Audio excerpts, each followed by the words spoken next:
Hallo alle zusammen. Ich freue mich sehr, dass ihr da seid. Ich freue mich auch, dass ihr euch entschieden habt, diese Folge zu gucken, denn diese Folge könnte euer Leben verändern. Also meins hat definitiv getan, also nicht die Folge, sondern die Geschichte, die dazu gehört. Und ich freue mich außerordentlich, meinen alten guten Freund Thomas aus Mexiko extra in dieses Video einladen zu können. Ich muss auch ganz ehrlich sagen, Thomas, ich bin ein bisschen aufgeregt auch, weil ich finde es halt wirklich cool, dass wir hier zusammen sprechen, dass du dir auch die Zeit nimmst, denn ihr müsst wissen, wir sind ja ausgewandert, wir sind unterwegs, wir haben vor längerer Zeit die Entscheidung getroffen. Und der da links oder rechts oder von mir aus gesehen jetzt links neben mir sitzt, er hat weitestgehend auch dafür gesorgt, dass wir das Ganze angehen. Thomas ist tatsächlich unser Mentor, wenn es um Finanzen und Geld geht und für mich sowieso auch eine Art Vorbild, weil seine Geschichte einfach der absolute Wahnsinn ist. Ich glaube, ich bin schon seit 3 Jahren dran, dass er endlich mal sein Buch schreiben soll.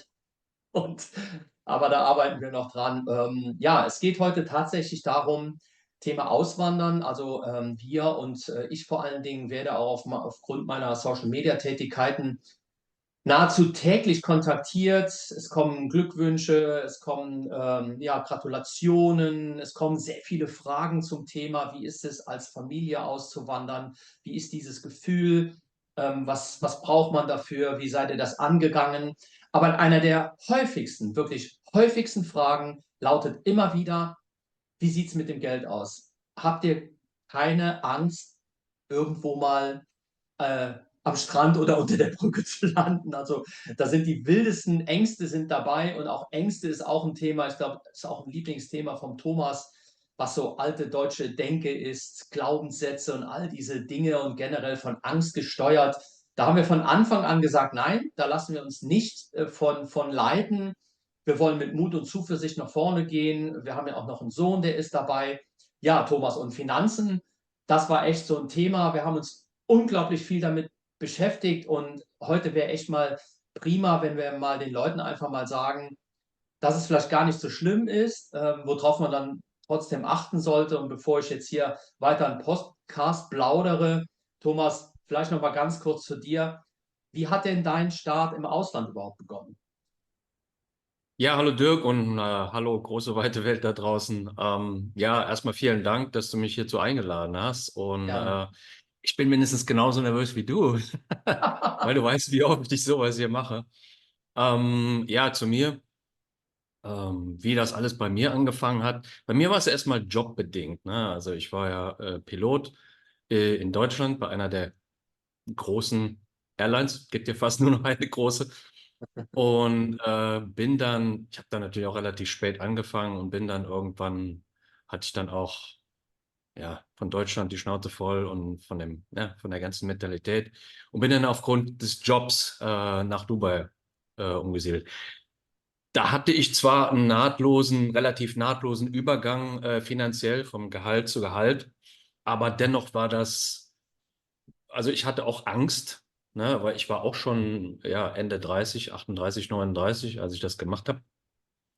Ist ja auch schon, kann man auch als spät, aber wann ist es spät? Es ist Ja, eigentlich nie zu spät.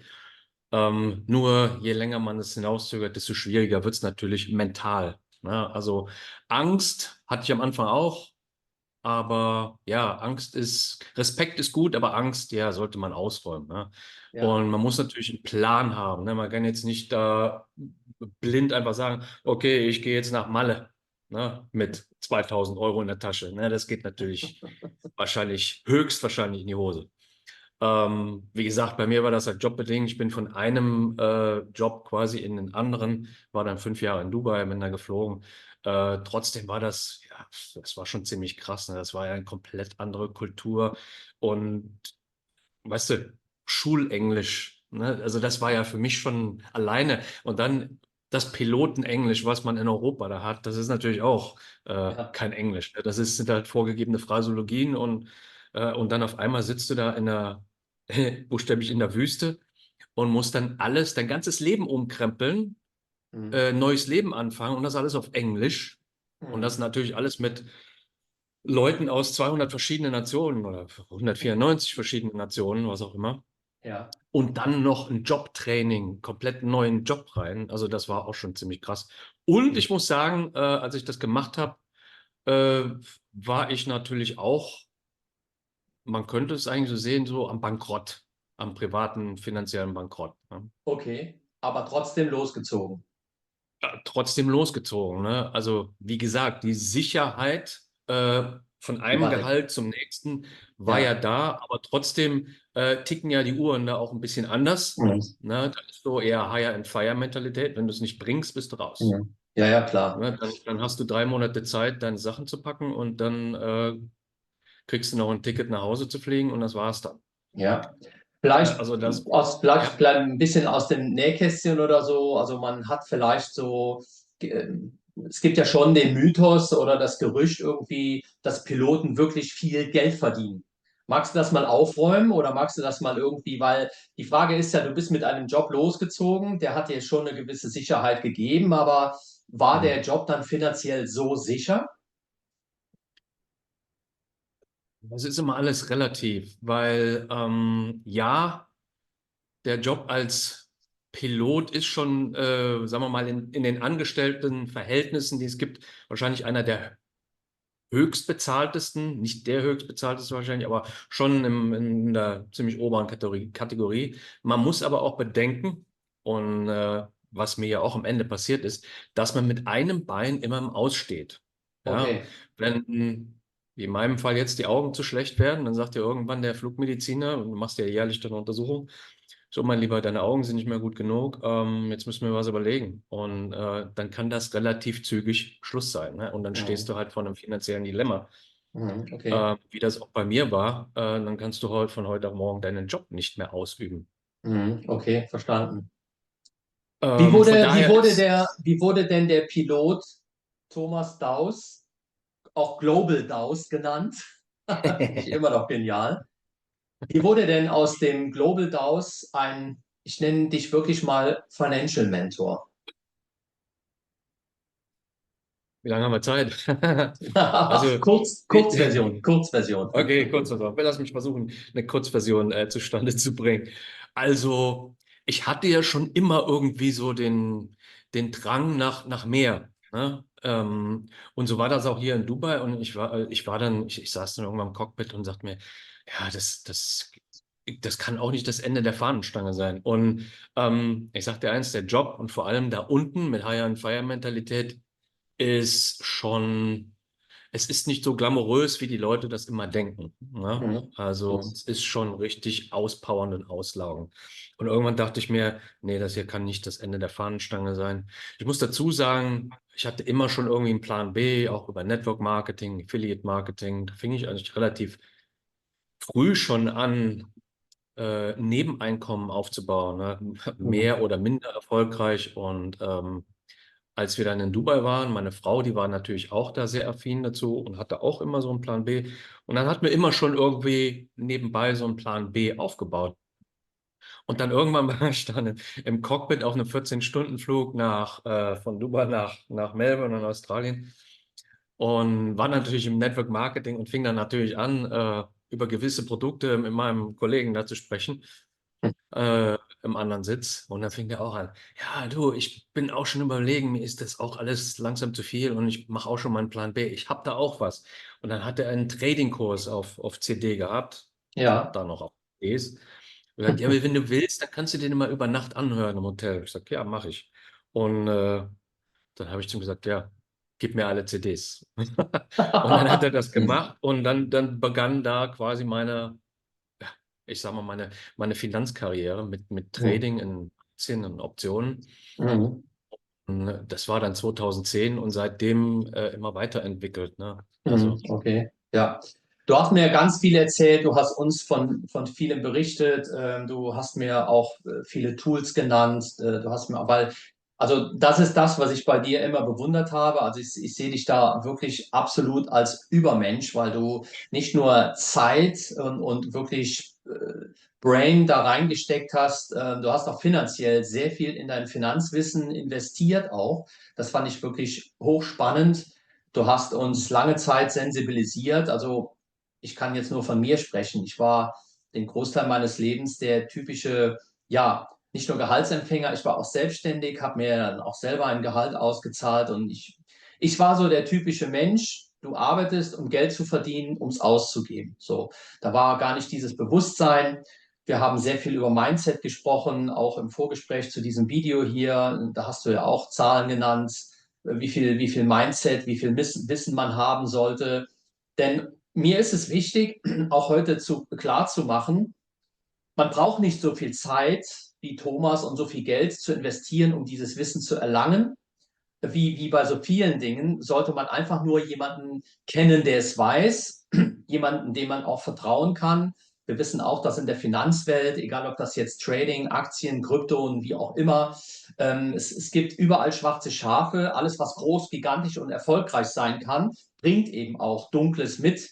Und da kann ich sagen, da habe ich mein absolut hundertprozentiges Vertrauen in Thomas definitiv gegeben. Und ja, was ich auch fantastisch finde, Thomas, ist, um es wirklich nicht zu lang zu machen, jetzt auch in diesem Video, wir sind ausgewandert, wir fühlen uns gestärkt, wir haben mit dir ganz viel Dinge besprochen, wir haben so viel über Kreditkarten gesprochen, wir haben so viel über Konten gesprochen.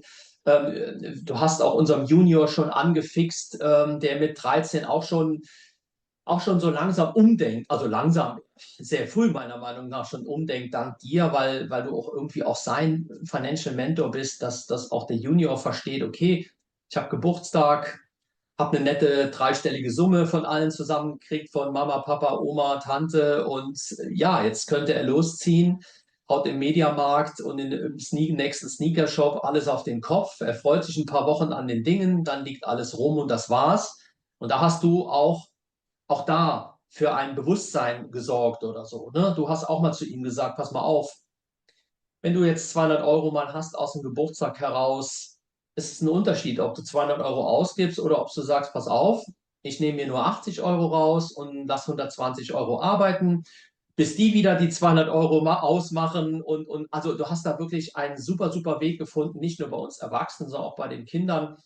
Mittlerweile, wir sind im Ausland, wir verdienen Geld, auch dank dir. Du hast uns Tools und Tipps gegeben und das ist noch lange nicht das Ende der Fahnenstange, weil du uns weiter formen darfst und möchtest. Und ich bin auch sehr dankbar. Ich verdiene jeden Tag Geld, das wird mir bewusst, das sage ich dir auch immer. Da arbeitet wirklich mal endlich Geld für uns und das fühlt sich auch richtig gut an.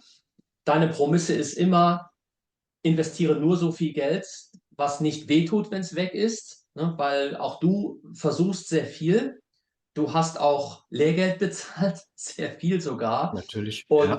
von diesen, ja, ich sage es jetzt mal ganz egoistisch, von diesem Wissen und Erfahrung dürfen wir profitieren. Und das ist wirklich mega. Ne? Also das ist schon wirklich gut. Da wir sehr viel kontaktiert werden mit Auswandern, Auswanderer, digitale Nomaden, Network hast du schon erwähnt, generell Selbstständige auch, es wird Geld verdient. Also egal ob jetzt ausgewandert oder man bleibt in der Heimat, es wird Geld verdient. So, was ist dein Tipp, was ist dein Gegenrat zum Thema alles auszugeben? Gerade im Network Marketing. Du hast plötzlich deinen Tausender mehr im Monat. Du hast einen Volltreffer, bist ja, wirklich im gut verdienenden Bereich, hast vielleicht 5.000, 6.000, 7.000 € im Monat. Und wir wissen, was Geld mit Menschen macht. Hast du mir auch schon gesagt, was da passiert. Die Schiene würde ich gerne mal noch von dir mit wirklich deinen weisen Worten einfach hier gerne noch mal hören. Ja, das ist natürlich auch wieder eine kurze Antwort finden. Also, die Sache ist ja immer, wir sind ja so getriggert, wir sind ja so, äh, ich sag mal sagen, wie indoktriniert, dass mit steigendem Einkommen wir immer wieder ausgeben. Wir geben natürlich mehr aus. Also quasi linear mit ansteigendem Einkommen oder was wir extra geben, geben wir das genauso linear mehr aus. Ne? Also wir erhöhen unseren Lebensstandard. Und Weisheiten, die ich auch von meinen Mentoren bekommen habe und also alle Reichen, die sich das selbst erarbeitet haben, was die meisten tatsächlich sind, die sagen, du musst leben wie ein Mönch am Anfang Mhm. und dich erstmal selbst zu bezahlen. Ja, da gibt es auch ein tolles Buch, was ich empfehlen kann. Der englische Titel ist The Richest Man in Babylon, also der reichste Mann in Babylon. Und da geht es hauptsächlich darum, ne, von den alten Babyloniern, dass man sich erstmal selbst bezahlt. Minimum, sofort, wenn es reinkommt, am ersten, wenn du am 30. und am ersten bezahlt wirst, 10% erstmal weglegen. Und zwar so weglegen, dass es weg ist, dass du es auch Mhm. nicht anfasst. Ne? Also wirklich Kapital aufbauen. Und man wird sich wundern, wie schnell man da Kapital anhäuft. Und dann Mhm. natürlich gewisse Strategien lernen, um das dann für sich selbst auch arbeiten zu lassen.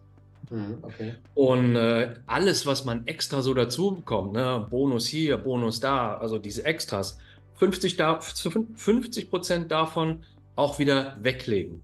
Ja, das kann Mhm. man auch aufsplitten, man kann da verschiedene Konten irgendwie haben. Ein Konto zum Beispiel, was man nie anfasst und das andere Konto, wo man Kapital anhäuft und das vielleicht auch für sich arbeiten lässt, wo man sich belohnt. Ne? Irgendwann muss Mhm. man sich auch mal belohnen. Das muss man auf jeden Fall. Mhm. Und aber weg von dem Mindset, von der Tendenz, dass man sofort immer alles ausgibt. Und das ist das, was uns ja so eingebrannt ist, ja schon Mhm. von, äh, wie heißt das, schon in der Schule, ne, fängt das ja Mhm. an, ne, die Kinder sofort alles ausgeben. Konsum, Und dafür Konsum. Konsum, und man kriegt das ja auch Mhm. in den Medien permanent eingebläut.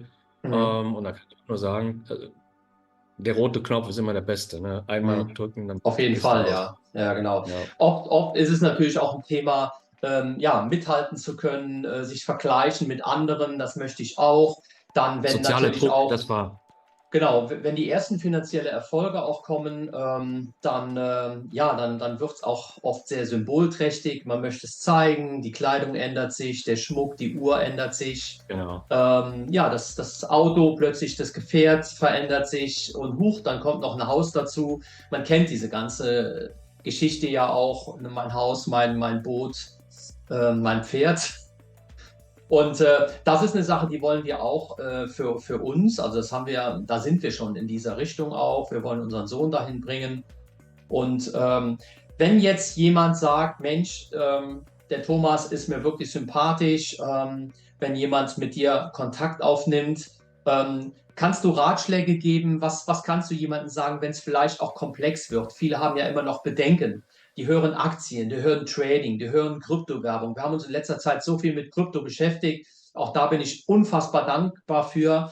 Wir haben ja auch schon, ich sage jetzt mal wirklich ganz bewusst, Frauen an diese Thematik herangeführt, die wirklich sehr oft Berührungsängste haben. Ne? Auch Menschen, die bereits Erfahrung mit Kryptowährungen oder vielleicht mit Aktien, mit Fonds gemacht haben, die auch leider Geld versenkt haben in dieser Geschichte oder so. Ne? Und das ist so eine Thematik, wie steht da ein Thomas Daus zu? Äh, ja, was soll ich dazu sagen? Ja, natürlich, Frauen und auch die Jugend, die liegt mir natürlich jetzt sehr am Herzen. Ne? Und Kryptos, wie wir gesagt haben, ganz besonders. Und wir, also speziell in Deutschland, die Leute leben ja immer noch im Industriezeitalter, ne? Im Mindset. Und das war in Deutschland schon immer so, ne? Also während die Amerikaner schon vor 50 Jahren am Aktienmarkt, das war da normal, war das in Deutschland immer noch verpönt. Mittlerweile Mhm. ist das auch schon besser, aber noch lange nicht so wie in Amerika zum Beispiel, ne? Und genauso ist es am Kryptomarkt. Es kommt etwas schneller und etwas mehr jetzt. Und da bin ich jetzt auch einen Kurs am entwickeln, also wirklich einen absoluten Einsteigerkurs, Mhm. der das den Leuten näher bringen soll und die Angst nehmen soll. Weil viele sagen ja wirklich so, ach, das ist ja alles aus der Luft gegriffen, das ist ja alles nur Zahlen, die digital da im Computer sind, da ist ja alles nichts dahinter. Ja. Aber wenn die meisten wissen ja gar nichts über unser aktuelles Finanzsystem, ne? Das Geld, was wir besitzen, ist ja tatsächlich gar nichts mehr wert. Ne? Mhm. Seit dem Goldstandard, seit der weg ist in den 70er Jahren, seit Nixon, ist unser Geld nichts mehr wert. Es wird einfach immer mehr gedruckt, mehr Schulden, mehr Geld gedruckt. Mhm. Und je weniger ist das Geld wert. Wenn man sich den Dollar anguckt, die Geschichte, seit den 70er Jahren hat der Dollar an Wert um 90% verloren. Das muss man mal reinziehen. Mhm. Und der Euro ist da Mhm. gleich. Ne? Es ist eigentlich Ja. völlig egal, welche Zentralbankwährung man da nimmt. Ja, sorry. Du hast mal in einem Kryptokurs, den du aufgenommen hattest, da war wirklich auch dieses Thema wo kommt das Geld her, ne? Die Historie des Geldes, das hat mich tief beeindruckt, weil wir wissen, was uns in der Schule erzählt wird. Wir wissen, was nicht erzählt wird, auch die wahre Geschichte des Geldes, die wahre Geschichte von Finanzen und die wahren Möglichkeiten, was Geld wirklich für uns tun kann. Ne? Und Ja. das hat mich auch tief beeindruckt. Da bist du nämlich ganz weit zurückgegangen, was das Thema die Historie des Geldes betrifft. Das werde ich nie vergessen. Und generell kann ich auch bestätigen, dass der Thomas zum einen wirklich Bedenken sehr gut beseitigen kann, was die Thematiken betrifft, Komplexität, auch Ängste und Bedenken, gerade auch seine höchste Vorsicht, die er immer vermittelt, wirklich mit ganz kleinem Geld zu investieren, was nochmal, ich sage es nochmal, was nicht wehtut, auch wenn man es zur Fenster rauswerfen würde, dass man sagt, okay, der Huni ist jetzt weg oder das muss jeder für sich entscheiden. Also das finde ich halt wirklich genial, wie du die Bedenken da herausnimmst und wie du mit deinen einfachen Worten wirklich das richtig gut erklären kannst. Und das hat mir auch wirklich gut gefallen. Und das möchte ich hier an dieser Stelle auch noch mal erwähnen. Ähm, Jetzt kläre ich noch gerade auf mein Hemd, warum ich mich für diesem Video für ein Hawaii-Hemd entschieden habe. Denn der Thomas sitzt in Mexiko. Also auf seinen vielen Reisen, auch mit seiner Frau, war das Finale, also ist einer der Länder, ist Mexiko, wo er lebt. Ich bin hier auf den Kanaren. Ich finde es großartig, dass wir hier gesprochen haben, Thomas. Das soll jetzt einfach mal meiner Community und gegebenenfalls auch deiner Community zeigen, dass es dich gibt, dass es Möglichkeiten gibt. Ihr könnt gerne mich kontaktieren. Ich werde rund um dieses Video natürlich auch Kontaktdaten vom Thomas hinterlegen. Ihr müsst ihn kennenlernen. Ganz cooler Typ. Noch cooler finde ich natürlich, da steht's. Ne? Also der Thomas ist mit uns der Gründer der Family Travel Business, unserer Company, was mich auch sehr, sehr glücklich und stolz macht, dass du da dabei bist. Ihr werdet in Zukunft noch viel mehr von uns hören. Thomas, abschließende Worte noch, weil wir sind jetzt zeitlich in einem guten Rahmen. Ich glaube, das ist von der Auffassungsmenge noch in Ordnung, aber kleines Schlusswort noch von dir.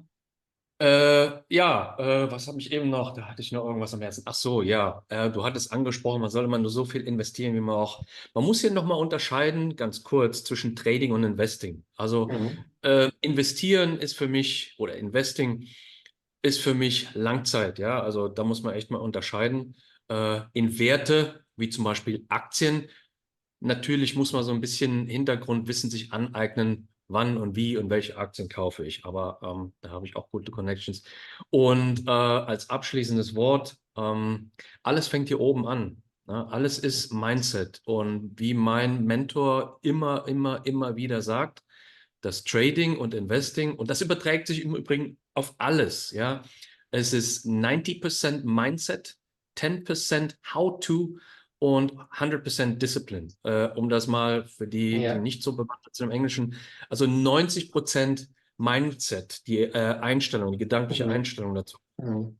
Es ist nur 10% How-to. Also jeder Mhm. kann solche Skills, solche Fähigkeiten lernen. Mhm. Aber es ist 100% Disziplin. Ja, man Mhm. muss kontinuierlich lernen und lernen, lernen. Ja, Mhm. also Okay. es ist kein Hexenwerk, keine Raketenwissenschaften. Mhm. Ich lese auch keine Bilanzen etc. Aber Mhm. ja, Gut, okay. jeder kann es, nicht jeder macht es. Und ganz viel Prozent ist natürlich, wenn man einen Thomas an seiner Seite hat. Das möchte ich noch ergänzen. Und als mein Schlusswort möchte ich zum einen sagen, gebt nicht euer ganzes Geld blind aus. Lernt damit, ja, was Geld für euch tun kann, dass es für euch arbeiten kann. Der Thomas weiß da wirklich ganz viel und er hat sehr viel gelernt, Lehrgeld bezahlt, möchte sein Wissen mit euch teilen. Und Thomas, ich danke dir ganz vielmals für deine Zeit, die du aus Mexiko uns jetzt hier geschenkt hast. Wir werden zusammenfinden, weil ich auch nach Mexiko komme und dann werden wir noch viel mehr Gemeinsames tun. Bis dahin müssen wir mal schauen, wann wir unseren Beachcast mal wirklich vom Beach her mal Beachcast. transportieren. Beachcast. Ich freue mich auf alles, was kommt. Thomas, ganz lieben Dank. Das war deine Bühne. Und ihr Lieben, das war mein Freund Thomas, der Financial Mentor aus Mexiko. Bleibt am Ball, kontaktiert uns gerne und für euch eine gute Zeit. Ciao. Ciao, danke dir.